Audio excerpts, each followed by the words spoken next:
प्रायः सभी लोग अपने भाग्य की बात करते हैं। तो आज की वीडियो का विषय है मनुष्य के भाग्य में क्या है। जानेंगे एक प्रेरक से प्रसंग के माध्यम से। हरे कृष्णा, राधे राधे। आप सभी का बहुत बहुत धन्यवाद मेरे चैनल पर आने के लिए। आज की वीडियो का विषय है एक प्रेरक प्रसंग जो कि हमारे पुराणों में से ली गई कथा है। मनुष्य के भाग्य में क्या है। अगर आप जानना चाहते हैं तो वीडियो को अंत तक ज़रूर देखिएगा, सुनिएगा। अगर आप मेरे चैनल पर नए हैं तो मेरे चैनल को सब्सक्राइब कर लीजिए और साथ ही बेल आइकन को प्रेस कर दीजिए ताकि हर वीडियो की नोटिफिकेशन आपको मिलती रहे। और अगर वीडियो अच्छी लगे तो कृपया वीडियो को लाइक कीजिएगा, शेयर कीजिएगा, कमेंट ज़रूर कीजिएगा। एक बार महर्षि नारद बैकुंठ की यात्रा पर जा रहे थे। नारद जी को रास्ते में एक औरत मिली और बोली, मुनिवर, आप प्राय भगवान नारायण से मिलते हैं। मेरे घर में कोई औलाद नहीं है। आप प्रभु से पूछना कि मेरे घर औलाद कब होगी। नारद जी ने कहा, ठीक है, पूछ लूँगा। इतना कहकर नारद जी नारायण नारायण कहते हुए यात्रा पर चल पड़े। बैकुंठ पहुंचकर नारायण जी ने नारद जी से जब कुशलता पूछी तो नारद जी बोले कि जब मैं आ रहा था तो रास्ते में एक औरत जिसके घर पे कोई औलाद नहीं है, उसने मुझे आपसे पूछने को कहा कि उसके घर पर औलाद कब होगी। नारायण बोले, तुम उस औरत को जाकर बोल देना कि उसकी किस्मत में औलाद का सुख नहीं है। नारद जी जब वापस लौट रहे थे तब वो औरत बड़ी बेसब्री से नारद जी का इंतज़ार कर रही थी। औरत ने नारद जी से पूछा कि प्रभु नारायण ने आपको क्या जवाब दिया। इस पर नारद जी ने कहा कि प्रभु ने कहा है कि आपके घर कोई औलाद नहीं होगी।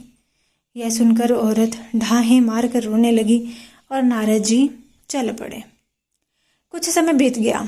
गांव में एक साधु आए और उस साधु ने उस औरत के घर के पास से ही आवाज़ लगाई कि जो मुझे एक रोटी देगा मैं उसको एक नेक औलाद दूंगा।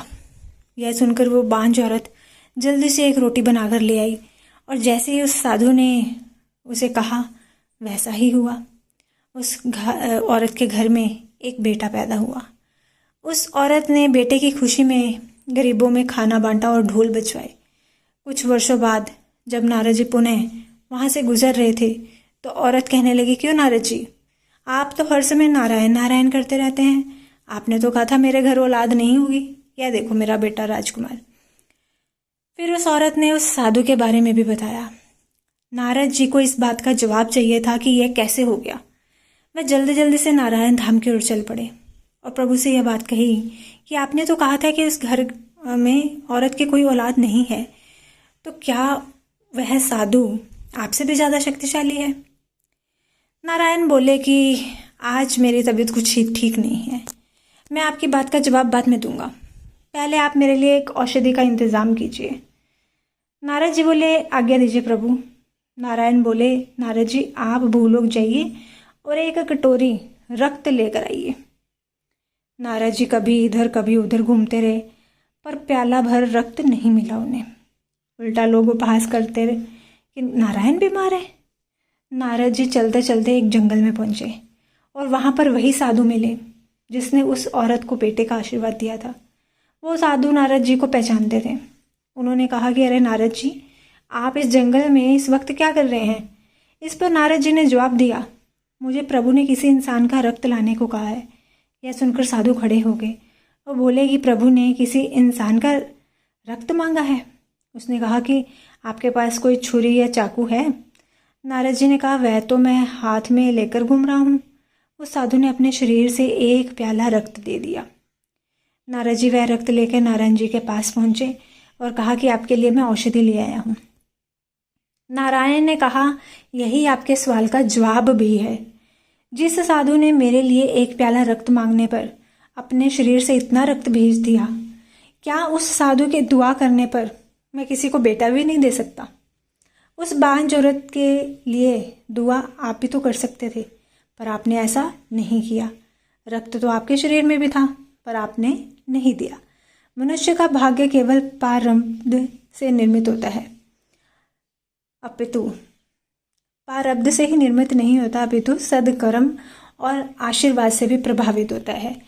और फिर रही भगवान के भक्तों की बात। जब भगवान के भक्तों पे बात आती है तो भगवान सब कुछ कर देते हैं। वह अपने भक्तों की कही हुई बात सच करने के लिए कभी खम्भे में से भी प्रकट हो जाते हैं।